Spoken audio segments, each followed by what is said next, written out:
And now, for this prestigious panel, starting off, ESG has been like top of the shareholder proposal list for quite some time now. Do you see that continuing? Do you see that gaining ground, losing ground? Where do you share your thoughts on that? And to a point that Susan Dio made a second ago, is there a new trend on the horizon? Are you seeing things that you weren't expecting and things that we need to be thinking about? Will you start? Perfect. Well, I guess everybody knows, sort of ESG proposals. Last year there was a big drop off in support for them. I think a lot driven by BlackRock and Vanguard, and maybe some of that driven by, when I say that, I mean this year, driven by maybe some of the impact of the anti-ESG movement. We sit in a lot of shareholder meetings, and I think in the past there's always been, we like your ESG strategy, we think you're a good board, the company's doing well, but we just have to support these types of proposals. And I think this year there was less of that, where companies, because of anti-ESG, and I think companies just doing a better job of disclosure, there was much more an ability for the institutions to support companies and against these things. I think going into this next proxy season, I think given that it's an election year, with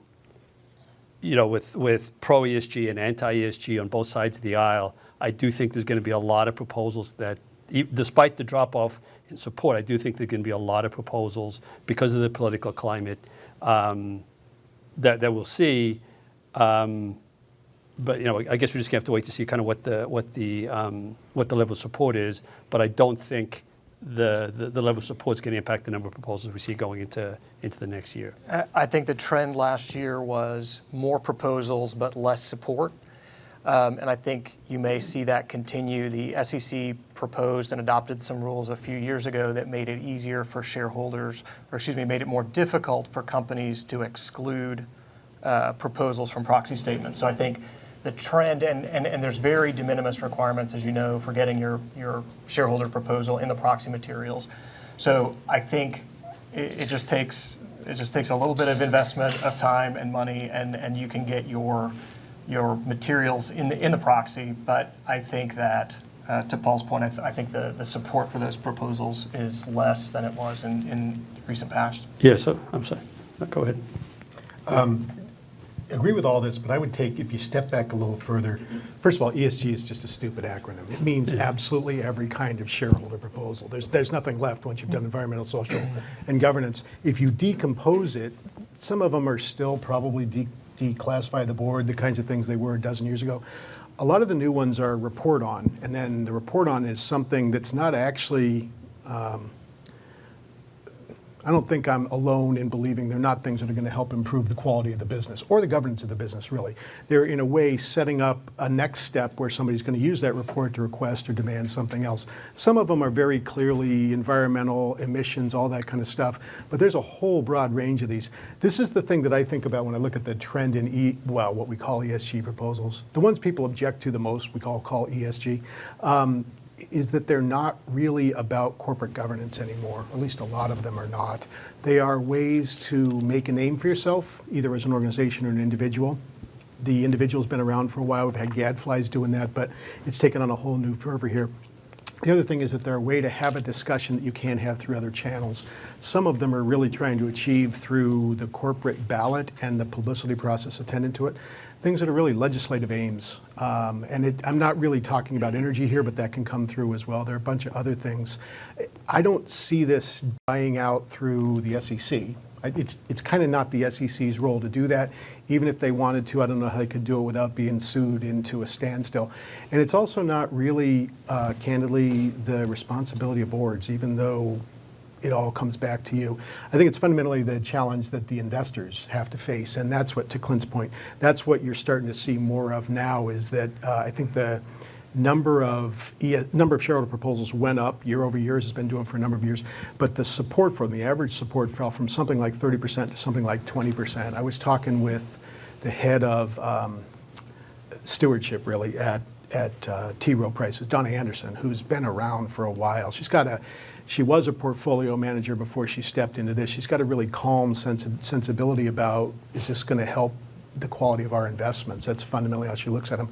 And she was telling me earlier this year that they and BlackRock have voted against more shareholder proposals this year than they have in any year in the past, and they're going to be pilloried, and she's right, they will be pilloried, by a bunch of other shareholder organizations who believe if it says shareholder before proposal, then shareholders should support it. That kind of infighting is going to continue. I think ultimately what's going to bear out is a balkanization of the shareholder base on a lot of these issues. Not all of them. There's some that they really truly do all care about, but those are going to be issues where there's actually some connection to the bottom line. Other things that are performative, I think we're going to continue to see a lot of those proposals, but you're not going to see a lot of support from institutions that hold an awful lot of shares. I think that's really the trend. I think, please go ahead. I was just going to add, to put a finer point on it, the SEC wants out of this business. It is not interested in a dispute between you and your shareholders anymore about what goes in your proxy statement. The clear intent of their new rules and pronouncements, the march of that stream of regulation has been, look, we're not going to read these things. We're not going to referee what goes in the proxy statement. If they meet the minimum requirements, chances are that's getting in your proxy statement. So be prepared to engage with shareholders. Yeah. I think the other thing boards have to think about is, in the political climate, what your opposition statement is to some of these ESG proposals, either pro or anti-ESG, because shareholders, particularly in an election year, are going to be looking for the political angle to your statement, and not just about the proposal itself. So I think the number of proposals that get lobbied, the fact that it's tougher to get them excluded through the SEC process, and just the fact that they've gotten less and less support, companies fighting them less and less, I do think, as we've said before, there's going to be a lot of them next year. Following up on what you just said about the election year, do you see differences in an election year, significant differences in an election year versus non? I don't know historically, but I think just how polarized we are now, and the emergence of the anti-ESG, I think it is going to be a different year. You do see it historically in terms of there's always been proposals to report on your political contributions or your strategy. Yes. You see that swell in these years, but in addition to that, and this may be what you're talking about, election years are a lot more media pay attention to this topic in election year than else. So it's a good, if there's a lot of spotlight on it, it's a good year to make your name or get more visibility for your organization, whatever your organization happens to do. This was not an election year, but earlier this spring, so the 2023 annual meeting at Amex, they had a proposal that the SEC did not disallow to report on how their business was going to be affected by, or in states where abortion had now been outlawed. I'm not sure what that has to do with Amex's core business. I understand it's probably an interesting kind of idea. I don't have any problem with the idea, but as a proposal, it was clearly just a way to draw attention to whatever group it was that sponsored it. It didn't get any support, but that really wasn't the point at all. I think you're going to see more of this in an election year. The other thing is you look at the proponents of it. So I started 15 years ago in the business, and the proponents were like Evelyn Y. Davis, and there were a lot of gadflies. Some of those are still around, but I think you're going to see a lot more proposals in an election year from labor unions, for example. Perfectly legitimate to have labor unions, but one of the things they do is put pressure on management teams in advance of a negotiation. These kinds of proposals, I think, are probably a good way to do it. So might be nominating somebody to the board so that there's a employee representative on the board, which you have in Europe, but you don't have here. I think we're going to see a lot more of that kind of stuff. I think really it's more a matter of a lot of people on the shareholder side trying to figure out how they can use this either leverage or new weapon to their advantage. And again, I really don't think the point is to change how the company's strategy or how the company does business or how profitable it is. I think that the point is something else that may have very little or nothing to do with the company itself. On that upbeat note. Okay, universal proxy card. First year, your thoughts on how it went, what you saw, what worked, what didn't work, where this is going, and what boards need to be thinking about in terms of universal proxy cards. I think one of the things that we advised clients was to really take a sharp look at director bios. Director bios had traditionally been sort of stops on the career journey, right? And then there was an SEC mandated sentence that said, that required you to say, why is this person on the board? And because the sentence was mandated by the SEC, guys like me tended to write it. And that's not what you want. You don't want to be sort of the slowest gazelle on the board of directors. And so we saw a lot of sharpening of bios, a lot of attention paid to precisely why are you the right person to sit on this board at this time. And I'll tell you a story maybe that took this a little bit too far. We had a first-time director who sent in his bio for a public company, and he described himself as the world's leading expert on hydrogen and energy transition. And I thought, maybe, but the odds are certainly against him. So I think within the bounds of reason, take a look at your director bios, take a look and think about why it is that you're the right person to sit on this board at this time in the company's history. And I think that will go a long way to discourage an activist from targeting you with a hostile slate. Yeah, I think from my perspective, and I'll just throw something back to you, is companies taking advantage of the opportunity of universal proxy to sharpen their advance notice provisions, which is a legal question. But in terms of sort of the impact that it had, it was 1 year, and the number of situations that go to a proxy fight is pretty small. So you can't take 1 year as the to predict whether or not it's going to have the impact that we all thought it was. We didn't see a single instance of a 14A activist using universal proxy and having the threat of directors to advance their ESG agenda. We didn't see any of that. A universal proxy lowers the bar for activists to do that. We didn't see a huge change in the victory rate of activists versus dissidents. Activists versus management. The number of proxy fights varies year over year, so you can't really tell. I think what it did do, though, is there was a lot of situations where management had some fear because of universal proxy. Did my mic go off? No, you're good. Okay, good. Because of universal proxy, that there was a threat of losing, that there were more settlements. Most threatened proxy fights end up in settlements, but I think this year was probably a higher number. But at the end of the day, it's just a voting instrument. Shareholders still have to make a decision. Do they want to support the activist or do they not?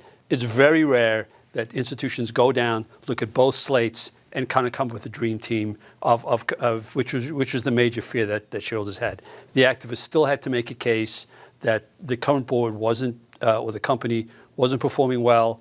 They had a better plan, and so shareholders should support them.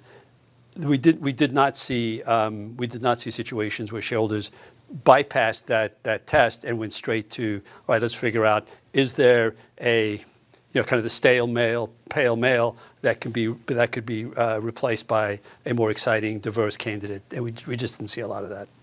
I think one of the reasons for what Paul's describing there that shareholders and even the proxy advisors didn't go off script on that is the collective action problem from the shareholder perspective. You aren't going to get anybody off the board unless you concentrate a lot of withhold votes on that individual. The activists always used to do this, right? Whether it was one proxy card or two, the activists would say, these are the ones I'm targeting, and that's where the arena of competition would be defined. ISS is not doing that. It's just a nightmare for them to go through. If you're truly going to do a proxy access analysis, you have to look at everybody on the board, whether they're targeted or not, and then everybody on the dissident slate. We did this once with Canadian Pacific when I was at ISS, and the analysis on prong 2, which is usually really short. Prong 1 is there a compelling case for change? Prong 2 is, if there is, which nominee is more likely to get you there? That analysis of all the candidates was longer than the analysis of prong 1, and usually it's just a fairly brief kind of thing there. ISS doesn't want to get into that. If ISS, which spends all of its daytime doing that, doesn't want to, no shareholder wants to as well. I think that's fundamentally it. The thing I want to say, though, and this circles back to where Clint got started, is the thing that matters most is once an activist shows up, what's your bio say? You can revise it after that, but there's a track record of here's what it was in last year's proxy, here's what it is now. Oh my God, this guy suddenly got religion and he's smart. The things you need to say are not where you were but why that matters to the company. And you need to look at who you are, but also this company at this moment in its lifespan, what does it actually truly need and why? So I have a background in finance before I did all this kind of stuff. There's probably a lot of people on any board who have a background in finance. What was it specifically about the type of corporate finance I did? I was at a Fortune 5 company at that point with global operations, but I personally did an awful lot of work with, I think there were 52 sites across the US that we specifically worked at. You can get into these kinds of things and all of a sudden it begins to make sense. It's hard to compact that into a bio, but that's the kind of analysis you need, is what does the company need and how am I the solution to it? I'll give you a really good example of this. A local one, Huntsman, this was before Universal Proxy came in 2 years ago, or 2022, had a proxy fight, and one of the directors, who turns out to be a good director, but she's also the longest serving, maybe a decade at that point, Huntsman is a specialty chemicals manufacturer. She is a cancer scientist. She runs something called the Huntsman Cancer Foundation, which just makes it look like there's related party transactions, which is of course what the activist was arguing about. And in her bio, which might originally have been written by lawyers but was rewritten by junior people at a PR firm, they said the reason she's on the board is because she understands as a scientist a lot about chemistry, which is not why she's on the board. She was clearly going to get voted off because if you think about it, not from your perspective, but perspective of somebody sitting at Fidelity or even at ISS, they aren't going to spend a lot of time going beyond what's provided in the proxy itself about this person. They would have just seen related party, 10 years, no obvious relevance to the company. The CEO and the general counsel of Huntsman took that to heart, went back, rewrote it. What came back was she is responsible for an organization with $1 billion a year in revenue, $250 million in R&D, which is what the activist was arguing was unnecessary. And then a number of other things that followed from that. It's the single best example, and I didn't write it, they did. It's the single best example I've seen of transforming the bio into something that tells every investor why she's on the board. ISS had no problem recommending for her. And before that, they would have recommended against her, not because she's a bad person, but because the only thing they had is the bio. So let me leave you with this. I have a doctorate. I have an MBA in finance. I was a divisional CFO for $12 billion in revenue. I have a lot of years working on the shareholder side as a proxy advisor, looking at companies, including in proxy fights. If there is a proxy fight for your seat at whatever company you're at, I am a really good candidate, and I don't care what that company is, and I don't care who you are. The first question is, does anybody in this room believe I'm a better candidate to be that director than you are? And the answer is no. It should be no. I mean, I don't know any of you, and frankly, you do, so you should have a better idea of it. The next question is the most important one. How do your shareholders know that? Because the only thing they're going to see is the bio in the proxy statement. So it's got to be written really well, and it's got to be written by you, or closely overseen by you. The second thing is, what are the other touch points throughout the year? Because that's only one of them, and the proxy comes out once a year.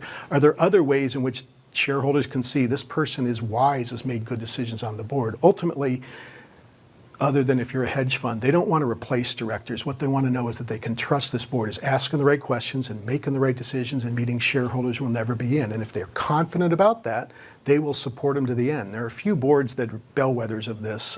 Berkshire Hathaway, if you went after Warren Buffett and said he's been on too long or he shouldn't be chair and CEO, you'd be tarred and feathered and run out of town because people believe in that board. It's not the only board, but it's an example of that.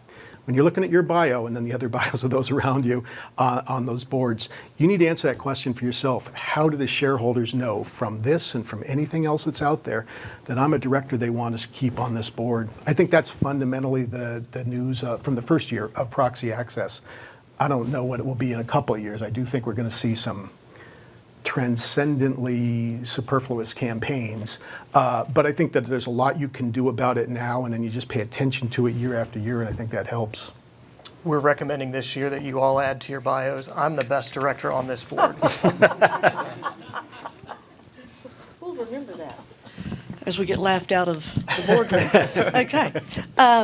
Jumping in, we just talked about advisory firms, and I'm kind of jumping out of order of what we were going to talk about, but knowing we're coming into proxy season soon, and we'll all be part of drafting of proxies, do you all believe it's advisable, it's in your best interest, it's beneficial, it's whatever, to pay for ISS advisory services as we've all done, and I call blood money. But as we've all done, and most of us have done in the past, do you see a benefit to it? I'll tell you one thing, I'm working with the board right now, is working with Paul, and they also did undertake the ISS advisory service. They said they've learned more from Paul in the last week than they did for all that they paid to ISS. So that was also a plug of how good you are. Okay. Well, either that or they didn't know much before they. I don't think that's before it. they maybe. Okay, so thoughts on retaining those services? Yeah. Well, I guess I'll start because I'm the guy that once they've done it, I've then got to go out and get the vote. I think there's sometimes just this knee jerk that you've got to go out and get the ISS. You've got to run it through the model. And by the way, they don't do it on everything, right? They just do it on compensation. We're working on an M&A deal that's not yet public, and the CEO asked me, well, can we go and have ISS? Can we run this deal through ISS? They didn't understand that ISS doesn't sort of preview M&A deals. They don't preview votes on directors. It's just really it's kind of this comp plan. You really first have to look at, is ISS going to make a difference? And is it worth paying $40,000 to have ISS run this model if they're only going to move 5% of the vote, and we've got all these big shareholders that are going to make a decision on their own? That's where the battlefront is. So I think before you do that, you should do it. But there are companies where you've got a very passive, quant-driven shareholder base. ISS is going to be outcome determinative, and I grit my teeth when I tell companies to do this, or tell them, don't tell them not to. But sometimes you sort of have to run. Now sometimes you can take your chances. You can get out there, and if you have to, you can amend the proxy once the report comes out. If you think you have to, so because ultimately shareholders may may support you otherwise. I think it's very case specific, and it shouldn't just be the knee jerk that you go. There are some of your comp consultants that have sort of the quasi-ISS model as well that they do as part of it. So talk to them as well. I would say a couple of facts about this consulting business. It's supposed to be a Chinese wall between the two sides. There is literally a locked door between where ICS sits and where the research team sits. There's a door. There is a door. There are very, very few people on the consulting, the advisory side who have ever worked in research, so they don't actually know how to do the analysis. They've read the policy, but you could read the policy. Paul probably knows the policy better than a lot of them. The other thing is, if you, as a company, hire ICS as advisors on something, you are forbidden from telling the research team that you hired them, and they're forbidden from telling the research team you're advising. So you're kind of left with the question, what is it we're actually buying? And that is the question you should be asking. Not a lot of insight there. They do, by the way, they have a, remember Edelvina? A woman I fired, 12 years ago from the Proxy Fights team. They hired her back a couple years ago to do a new consulting gig where companies that were going to be in a proxy fight, she would write up for them how ISS was going to recommend. I know this because I got to read one of them from a client who was asking, well, should we subscribe to this service and get more from her? Most people who read a newspaper can tell you how the facts are going to play out. What matters more is what's your strategy for how you're going to tell the narrative, how you're going to fend off this and open up this. It's all that kind of stuff matters. With compensation and other stuff, the strategy has to happen before you put your proxy statement out, but there are far more insightful people working at a number of different advisory firms than ISS. I would say, you got money to burn, go ahead, but you're not going to get value out of it is fundamentally the thing. So in our group, we have Kim Castellino, who was the head of U.S. research for ISS for about 10 years. He also created and implemented the compensation analyses. He's really good at going through that stuff. He is not the only one. Paul's team has people who may or may not have the ISS imprimatur, but they've done it enough times to know it. There are law firms that have this kind of expertise as well. The only thing you're buying is a false sense of confidence that these people speak for ISS, and what they say will bind the research team, and it just will not happen. My advice on this is to get good advice from Paul or Chris. I think a lot of boards, especially younger board members, troubled companies, the knee-jerk reaction is to engage. What is the position of ISS? What is the position of Glass Lewis? How can we pay the money to try to secure a more favorable outcome? That's not always the answer. And I think you get some veterans, you ask them the question, and they've got very good instincts about this is money worth spending or it's money not worth spending. And I think we're going to talk some more later in compensation and other things about interactions with the advisory firms generally, but I think I'll leave it there. Let's I'll say one of my nightmares was when Chris was at ISS. Told you it goes back a ways. You think you have the long knives out. No, actually, that wasn't my nightmare. My nightmare was having a client who had hired ISS for the consulting, and then the ISS consulting people, an activist came in, and they started talking to the ISS consulting people about how Chris was going to look at they knew absolutely nothing. But because they were ISS, they took it as gospel that they had the inside knowledge of how Chris was going to look at it. Meanwhile, I'd sat in front of Chris 30 times, watching him grill boards and management teams, what he's going to ask for, what's important, reading the analyses on things like that. So that's while it's not, you can't pay them for the consulting on a proxy contest or an M&A deal, they still try to find their way in on that. So I would just be careful. Clint, since you brought up compensation, and I kind of skipped over that to get to this because I'm trying to get everything in before Jen gives me the high sign for Q&A. Let's start talking about compensation and what advice you have for us in terms of trying to secure positive ISS recommendations. And since we're going to be drafting proxies, what thoughts do you have for us? Sure. I think the big trend here is, in some ways, the primacy of the proxy advisors. They are taking a first cut at comp. They're thinking about comp metrics. There's a lot of atmospherics that go into recommendations on comp and comp committee. And I think, as I mentioned earlier, there's this notion that we have to, if we need to make a compensation decision, we need to know what ISS and Glass Lewis think. And I think more important than that is you need to run your business. Paul and I are representing a company that's not currently on its best footing. And every time they make a comp decision, it is very important. They need the right people in the right positions at the right time. And not all of those decisions look good from a metrics or whatever metrics that ISS and Glass Lewis are running. They don't look great. But as I've advised them, as Paul has advised them, look, you got to run your company. That's your primary job, and you deal with ISS and Glass Lewis as they come. Sometimes that means gritting your teeth. Sometimes it means putting words in the proxy that are going to make your life easier. And to that point, one other thing I would mention is we talked about at the speakers dinner last night. When I first started in this job, the most important thing you could do on a proxy statement was an SEC form check. That meant, let's get the rules right. Let's address the SEC's concerns. Whatever the proxy rules are, let's make sure we're buttoned up on that front. We started combining that kind of form check with ISS, Glass Lewis, and let's take a look at your shareholder base and see if you've got BlackRock or State Street, somebody in there, because they have their own guidelines. And some of those guidelines have, and we used this word last night, required incantations or magic words that you can put in your proxy statement that are going to help you get a passing grade. And Chris will talk to this more in a minute. But I had what I think was an unfortunate conversation with, or an interaction with ISS about a year ago. We were dealing with them on an against recommendation, and we were speaking to an analyst.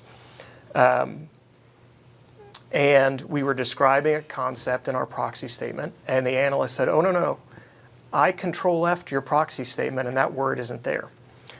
And it was kind of shocking because he didn't say, I read your proxy, or that I analyzed it, or he said, I Control-F'd it. And that was a little alarming. And Chris will talk in a minute about data scraping and things like that. But you have to go through, unfortunately, you need to go through those, all of the policies. And sometimes when you are describing the compensation that you are awarding, you need to do it on their terms.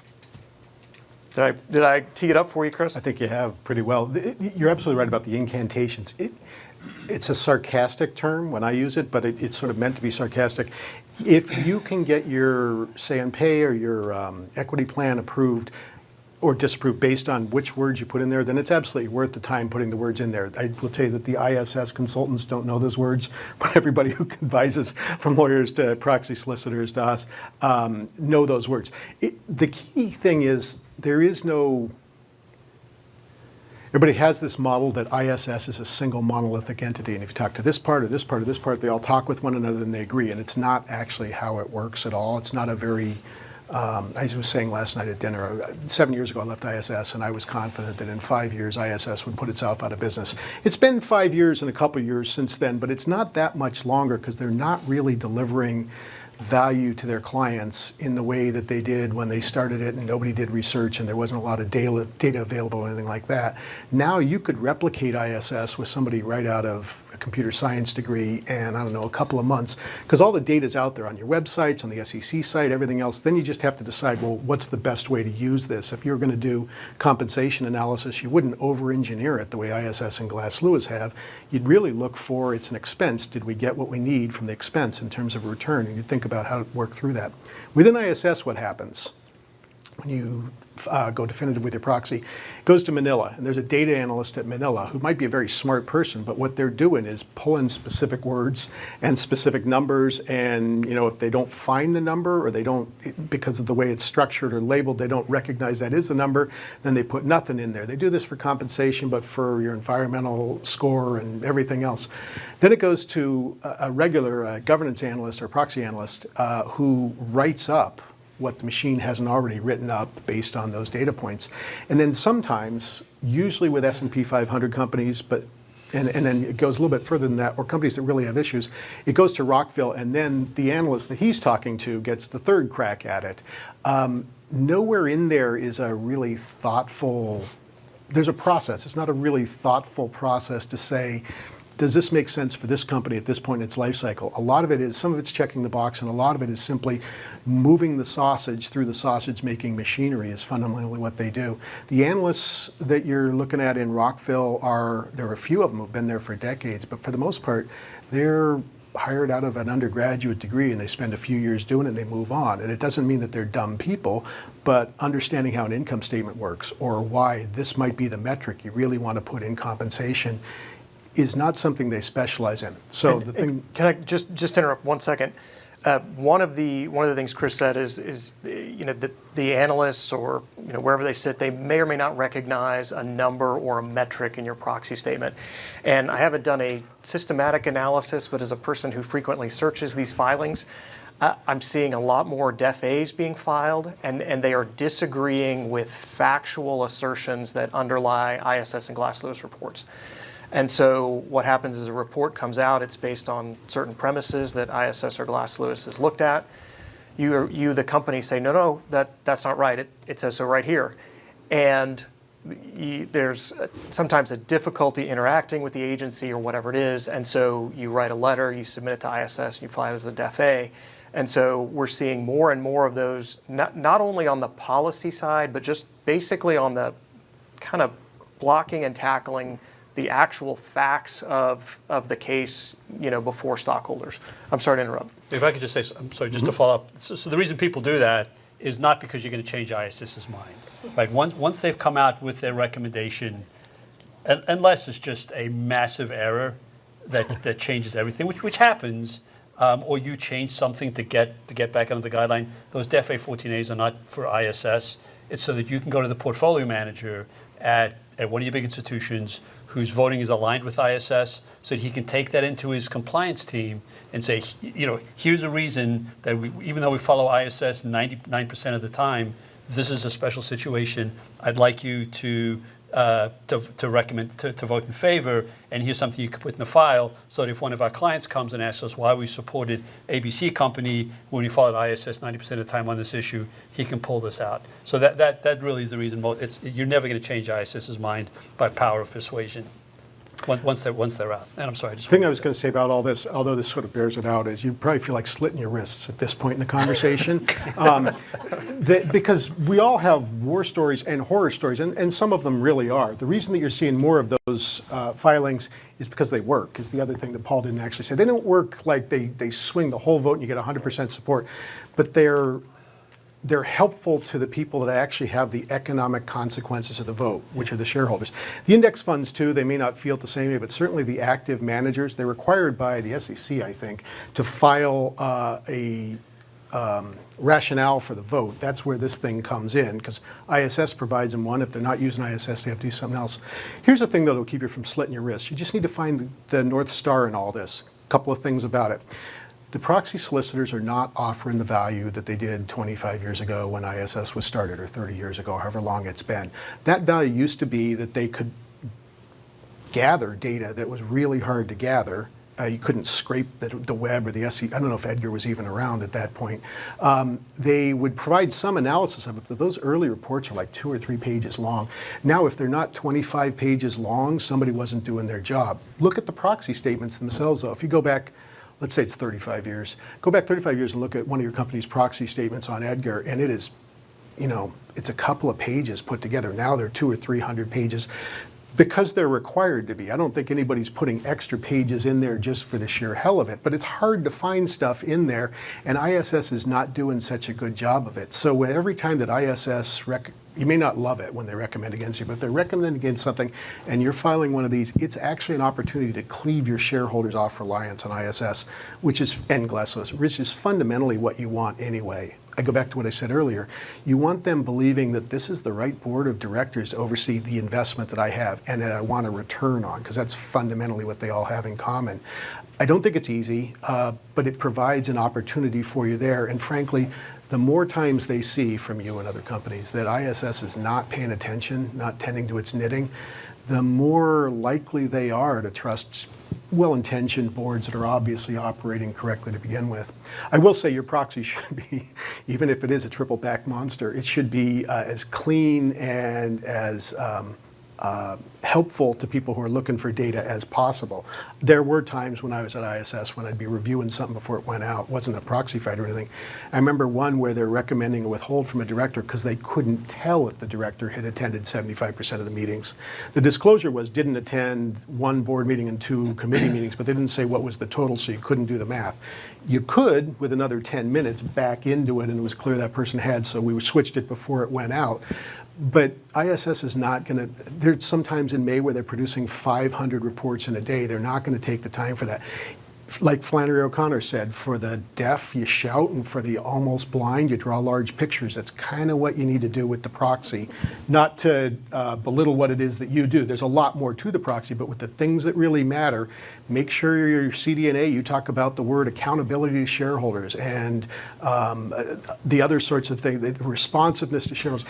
Get the words in there so when somebody Control F's it, they go to a paragraph they should actually read. Those are, I think ultimately ISS has to undo itself because it's just lost its sense of what it was about to begin with, and it's ventured into other things that are just not going to be remunerative, and it will crash under its own weight, but not just yet. While it's in the process of crashing, try to cleave your shareholders off of them by doing those kinds of things. And any chance you get to demonstrate to your shareholders that this is the right board for this company, proxy statement's only one of those, I think you use them. One of the interesting things that came out of the speakers dinner last night was this notion of atmospherics in your proxy. And the idea, which I didn't really appreciate, that you should have a paragraph somewhere that's your greatest hits. And to Chris's point last night, if you've had a declassified board for 100 years, say it. Take credit for the things that that you've already done or that you've already implemented, things that ISS and Glass Lewis like, and give yourself a little pat on the back somewhere in nice bold font, and that helps. It helps set the tone. It satisfies some of these data scraping requirements, and it's an easy fix, or an easy leg up, I guess. It's not a cure-all.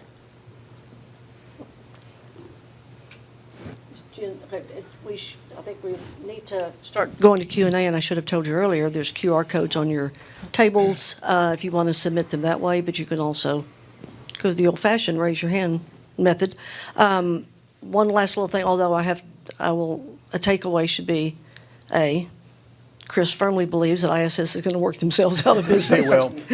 I say that as somebody who looked at a lot of companies trying to work their way out of business. Exactly. That's a good thing. And for the deaf, you shout, and for the almost blind, you draw large pictures. It's true. that's going to put you out of business. Yeah. Because, that's kind of all we need to go by. There you go. I think that's Just right. get him a box of crayons. M&A and activism, any thoughts on that? Well, I, as somebody who lives in the world of M&A and activism, and then when those two worlds collide, which is increasingly frequent these days, anytime you have a deal, expect somebody to pop up and say no. It's just, and maybe it's just my world recently, but we just went through with Chris's team the vote at Magellan Midstream, where a 3 or 4% shareholder popped up. I would say this year I've probably done about 10 of them, and that's probably the total of what I've done in the last 7 or 8 years. So it's just, either because an activist really doesn't think that the deal makes strategic sense, but a lot of it's just what you call bumperage, where they're just trying to get a little more money out of them. And that's, I think if you got a deal, just be prepared for somebody to pop their head up and say no. There's a whole generation of activists who made their name, they made their bones 10 to 15 years ago.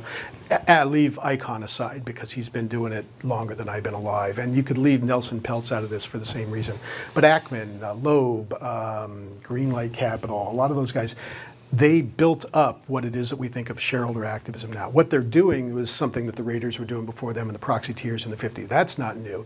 But this buy part of the company and then pretend that you are the representative of 100% of the shares and you see things. Those guys were really good at it, Jeff Ubben. They were really good at it to the point where they didn't need to run contests anymore. And now, a lot of them are still younger than me, but Ackman has effectively retired from that. He said he's retired, but you look at what he's done. He's not running proxy contests, although I think he probably still is badgering people in the background. Jeff Ubben left ValueAct. He started up his own successor firm, but the successor firm is a kinder, gentler kind of activist that doesn't run proxy fights and focuses narrowly on some things. Elliott's still out there. Elliott it's the only one that's truly corporate, where they, for one thing, they hedge every one of their investments. And another thing is they have organization within there. It's not Paul Singer does not run these things. The portfolio manager, who's upset they can't get change, works with the team that actually really focuses on developing the decks and everything else. They don't run many proxy fights because they actually put in the work and they present something that probably looks pretty good. When they're wrong or when it doesn't look that good inside the company, you see it. I think we're going to see it at NRG in the spring, because there's no room to settle in between. And they've already the two. talked to all the big shareholders, and they know they've got the backing. But no one, so the guys who 10 or 15 years ago were making their bones, a lot of those have stepped out of it. Icahn and Peltz are, look, they're in their 80s. They're not buying ripe bananas. They're not going to be doing this a whole lot longer. You're kind of left with a lot of the ankle biters. And the ankle biter, meaning they didn't have much AUM, not that they couldn't be loud, but they're not going to develop up to the same level. I think what we're seeing with activism, it's not that it's gone away, but we've sort of reached peak activism. The number of actual contests that are run each year or nominations that are delivered, it falls within a fairly narrow range. When I was at ISS, we used to track how many we wrote on each year. So definitive proxy filing where there was no settlement prior to that. And it was somewhere in the range of 20 to 30 a year. But that's peak activism. It's not that it's spiking up anymore. It's gotten to very large companies. It used to be rare that you would see $1 billion market cap in the mix. But it's now kind of the background noise. And honestly, I think the ones that are the activists that are serious about they think there's value there they can unlock, they go the route of trying to be more cooperative. This was what ValueAct did for years. They're an iron fist inside of a very thin velvet glove, but they were really effective at that kind of stuff. Carl Icahn has no interest in it. He likes punching, he likes the brawl. But everybody else who's made their bones actually is, even Dan Loeb, who was just a terror when he was in the Yahoo message boards, and he's got no filter and he's got no conscience and he is a sadist. Even Dan Loeb he's very good as a hedge fund manager too. Even Dan Loeb gets resolutions behind the scenes now because it's just a much more economically efficient way of doing things. So I think activism is part of the landscape now, but I think it's not what it was 10 years ago. And I think the bumperage thing is that's in certain parts of the economic cycle, that's just much easier to do. You don't have to worry about, is my plan really going to work out over 3 years? It's, can I get more cash today? Can I get another dime? I think that's what it is. It's a little sad. I mean, we're past the heroic point in activist history, and we're now down to just the settlers busting the sod out on the prairie. But I think the real, it's moved away from those type of people into the policies that every big institution has, and then the ESG focus, which will actually get narrowed to something else. I don't mean the dumb ESG proposals. I mean the ones that they actually truly care about, whatever those happen to be. I think we're headed into a quieter phase, even though it's not going away.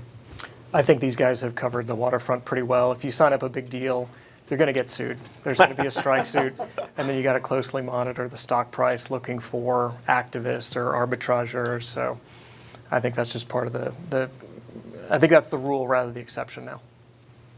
I got a question. Perfect. So about 2 years ago, our neighbor over here, Exxon, I won't call it a surprise, that is engine number one. It was a surprise. Okay. So when you look back at that, you know, not to be critical, but hey, what were the lessons learned there? There's a massive sized corporation, and like you said, it was a surprise. What happened? And how would you say, here's the things to do to prevent such a thing from happening again?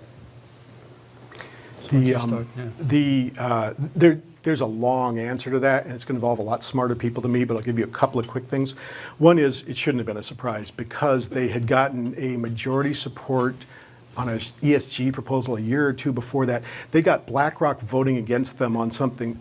Look, they're not a professional services firm. They're an oil and gas firm. To get an ESG proposal, get majority support, the people that are concerned about getting return on their investment are actually voting to restrain their investment or retrain or something like that.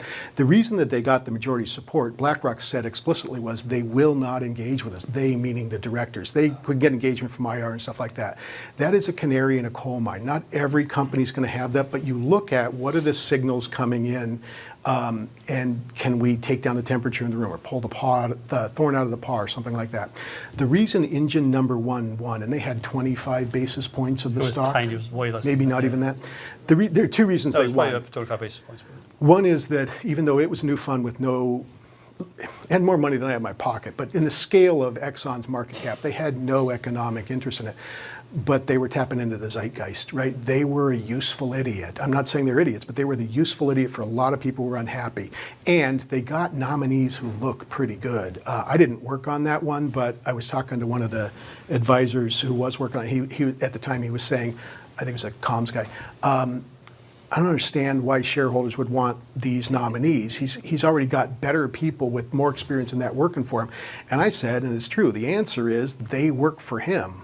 If you're on the board, he works for you. Now, that may not really be the model at Exxon, but that's the model of every one of their investors. So it was tapping into kind of long-standing investor discontent, the activist was, and nominees that were pretty credible. Carl Icahn doesn't nominate credible nominees. Just look at what he did recently at Illumina, who was sitting in his bullpen on the day he nominated. I think the other thing, this really gets overlooked. Engine number one was a relatively new fund.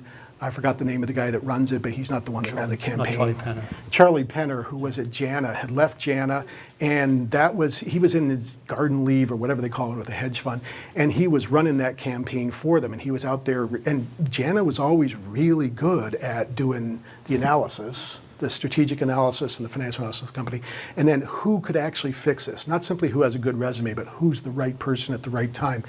Charlie Penner is a big part of the reason that engine number one got that far. I think there probably are some others, but it's those two things. Biggest thing, though, the biggest takeaway, you can't control for Charlie Penner's going to run a contest against you. But the biggest thing is, what are the warning signs that are out there, and are they making their way into the boardroom? I was on a board call earlier this year with a company that Icahn was running a proxy contest at, and the directors were, first of all, it's a great board. It truly is a great board, and I've said no to more boards than anybody that you're going to meet. So when I say it's a good board, you should believe there's some credibility. It's a good board. They hadn't been engaging with the shareholders until this proxy contest got started, and they weren't in the later phase after everything's definitive. They were sort of on a fact-finding mission. They had a really well-regarded CEO from another company who was reporting back to the board on what he'd been hearing. And one director cuts him off at some point really angry, goes, why haven't we been hearing any of this thing? Because what they were hearing was off with their heads, right? There were some very angry shareholders out there for understandable reasons, but very angry. None of that had been making its way into the boardroom, either filtered out by the CEO or maybe the CFO or maybe the IR or, and this is a probably more common explanation of it. It's not that they were filtered out, it's that the way things were expressed had gotten everything really watered down. Those are the things I would look out for. You're faced with the problem of how do I look around the corner, right? You can't see around the corner until you get there. But look at who's ahead of you. Look at how the shadows are cast. Look at people coming toward you. How are they reacting? But the main thing is find data that's outside of you. If you're on a board and worried about this, that's the thing I would look at. It's not that you have a problem, but how do you know you don't have a problem? I think Exxon thought they were immune for two reasons. One is we were actually representing another activist, and Exxon basically said, have at us. We've got this massive retail shareholder base. You're going to have to spend millions of dollars smiling a dollar into these retail shareholders. And I think with engine number one, the small stake that they had, nobody thought they'd get any credibility. And I learned my lesson. Even though Chris and I are friends, when he was at ISS, We weren't always. Yeah, it was a love-hate relationship because I think of probably the 50 recommendations that I got out of Chris, 49 of them went against me and my clients. And the reason I mention that is one of them was an activist, Engaged Capital, who owned 0.5% in a company, and you just didn't think that they were going to have any credibility with ISS. They didn't have a big enough stake. They weren't a big enough shareholder, but you found a way to recommend for them at this company, and I think Exxon just really underestimated how much. It's the looking idea, at the wrong problem. I was using this metaphor last night, but I think it's right. It's the drunk looking for the quarter where the light is best, not where he dropped it. The thing is, it doesn't matter how many shares you have as an activist. You're not going to win on your own. The quality of the ideas, and then how well you express those ideas, how well you tie them to the concerns of, frankly, a pretty heterogeneous shareholder base that is what really matters. Charlie is phenomenal at that. I don't remember your client there, but apparently, Exxon? no, this particular one that you're talking about from years and years ago. But that is what I'll a remind good you after. activist is really good at. Carl Icahn doesn't fit this pattern, but if you watch Nelson Peltz at Disney, he hasn't put out a white paper yet, but when he does it, look at what he's doing. He's not talking to the board, even though the board can read that. He's really talking to what do I think are the major concerns among the big pockets of shareholding out there. It doesn't matter how many shares he's got or he's got a former executive who's working with him. It's not enough to win the vote. He has to win everybody else's confidence. And when an activist goes really bad, it's because they completely forget that. They figure that the argument makes itself and they don't bother to make it. I think a big part of Exxon was cultural and societal factors, kind of a confluence of those things. I think the lesson from it is, how do you activist-proof your board? And I think looking at things like board refresh, what is our governance plan going forward? What story are we telling shareholders? And I used earlier, and I like the analogy of being don't be the slowest gazelle, right? And so if you are on a board, don't make yourself an easy target for an activist by missing some of these, softballs. Change the disclosure, think about a board refresh, think about your average tenure, your diversity on the board. Don't be the person that's the easiest target. I was actually in a meeting not long ago with a man who was with Engine One and who went on the board. And he was trying to convince everybody about how appreciative ExxonMobil was of what they did and how much they enjoyed having him on the board. And I just thought, what planet is this man living on? Steep hill to climb. Anyway, I thought, wow. Right. Recent news articles have disclosed how the government has restricted free speech by influencing actions at social media companies. As boards watch this play out, what should boards be considering and working on with management to ensure good governance of their companies? So there's a whole morass there. I'm going to try not to wade into it, and I'm going to leave the social media companies aside. But the responsibility of the directors is to the shareholders. It's not to the sovereign state. I'm not trying to be treasonous or anything like that, but there are people who take care of that. There's, among other things, when you're doing mergers, there's the the Oversight Committee of the Treasury, FASB, and NASB. Anyway, there are numerous regulators, all sorts of people who are looking out for the national interests, the sovereign interests. They may sometimes overstep, but your responsibility as directors is not any of those. Your responsibility is to the shareholders. And if you focus on that lens, which I know is not an easy one, I think that's really, again, the North Star that you want in all this. The thing I go back to it's not the social media because it's before social media, but back when during the financial crisis in 2008, when Bank of America was told it needed to buy Lehman? No, who'd they buy? Bank of America? Bank of America bought Merrill Lynch. Thank you. Bought Merrill Lynch. At some point, the chair and CEO was the same individual. At some point, started to think this was a bad idea, and he probably wasn't wrong because we still didn't know, when the bottom was going to hit and how far down it would be. And went back to the regulators and said, I really don't think so. And they said, look, you're going to do this, or we're going to take over your board. We're going to get you fired, and we're going to move on with it. His responsibility as CEO is probably a little different. I mean, for one thing, he should be thinking about his family and his job and all that kind of stuff. I absolutely agree with that. As chairman, his responsibility was to say, have at it. I mean, my responsibility is not yours. My responsibility is my shareholders. The reason we shouldn't do this transaction is my shareholders. And if you think about how that played out, it came out a month or so later, but before they actually had the vote, that the hole at Merrill was deeper or bigger than anybody had thought. It's not that everybody, and this didn't come out about the chair CEO until much later, it's not that he was necessarily right that he was being hoodwinked or anything like that. It's that the conflict there was not, the conflict was between what might be in the national interest and what was the interest of his shareholders. And maybe the way that gets resolved is there's the opposite of a sweetener, there's a price cut or something like that. But fundamentally, I think that's the responsibility of the board of directors. Now, how it plays out with the social media companies, look, I'm not real fond of them, so I'm probably not the best one on this, and there's a difference between free speech law and free speech culture, and I'll leave all that kind of stuff there. But fundamentally, what those directors should be thinking about is not what does a government want us to do, the U.S. or China or anybody else, but what's in the best interest of our shareholders. I don't know where they come down on that. You get well beyond free speech into things like safety and that kind of stuff online, but that's fundamentally what it has to be. I'll take a slightly different tact on the question. I have a client who has some disagreements with the government on certain of its policies, environmental and otherwise, and they've chosen, for some reason, their quarterly reports, their periodic reports, to air these grievances. And you can almost hear the CEO, the CFO, chief operating, you can almost hear them reading to you these paragraphs that show up in their industry section.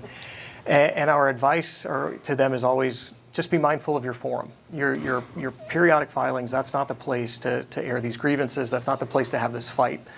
So check the box, file the disclosure document, and then pursue other avenues if you are, if you disagree with the policy, because we've seen company after company really step into it on social issues, government issues, all of these kinds of things. And so let's just keep our, let's play in the sandbox that we belong in, and then if you have, these other fights, fight them in an avenue that's more conducive and that you're more likely to win. Nothing. Okay. I know Jen would probably like me to wrap it up right now, but I'm going to just, as a takeaway, since we're out of time, going into proxy season and we're all sitting on boards, what should be worrying us or what should we be thinking about? If I were a board of director member, I think I would be worried about the increasing pace and scope of regulation. We have seen a breathtaking period from the SEC with regard to proxy rules, cybersecurity, different diversity metrics, ESG reporting. We haven't even gotten to the climate change rules. I think I would look at the board and I would make sure that between my skill set and the skill set of my fellow board members that we had it all covered. Because there's a lot going on, Caremark claims are on the rise, and you want to make sure that between the lane that you occupy and that your fellow board members occupy, that you've really got it covered. Because I think there's a lot more that you are responsible for. You are responsible for it more quickly than you used to be. And I think that really evaluating and clearly making the case to shareholders and to yourself that we have the skills that we need and we've got this covered. I think that's what I would concern myself with. I think from my perspective, dealing with a lot of activism, and I think this kind of keys off what Clint had said earlier. Make a lot of changes on a clear day. Yeah. To look at your look at your board skill sets, the mix, look at your governance, because changes that you make when an activist comes knocking, you don't get full credit for, and it's much better. I mean, it's better to make them than not sometimes, but if you have made those changes in a clear day, number one, I think it insulates you a little bit from activists because you don't have as many easy kind of low hanging fruit for them to pick on, but I think you also get more credit for it. I would say this is not about 2024, but it's about looking forward, including 2024. Sort the chaff from the wheat. Think about the shareholder proposals, the shareholder initiatives, what you're hearing in engagement, what you're hearing about how much you should engage and everything else. You can completely lose your way if you listen to that. For one thing, there is no voice of the shareholder. There's a cacophony of them, and you hear the loudest ones or the most interesting ones. That's not really helpful. You need to find, you probably already know, but you need to stick to what's the North Star of the board. What is best for this company and its shareholders? I would say what's best for the shareholders over the long term, and guide that way, and then make it clear to the shareholders all the way along while you're doing that. It's going to be especially important in the context that Clint's describing, because you've got this proliferation of regulatory and interest rates and everything else. With that much smoke in the air, it's going to be too easy to sort of lose focus. And once you start losing focus and you drift, that's when you're really going to run into, you might run into ramifications from the regulators. You're really going to run into it from the shareholders. The only way that I know through that is to not listen to a lot of it, but figure out in advance which parts of it you do need to listen to. Great. With that, we'll wrap up. I want to thank Chris and Paul and Clint for being here. I could sit and talk to these guys all day long.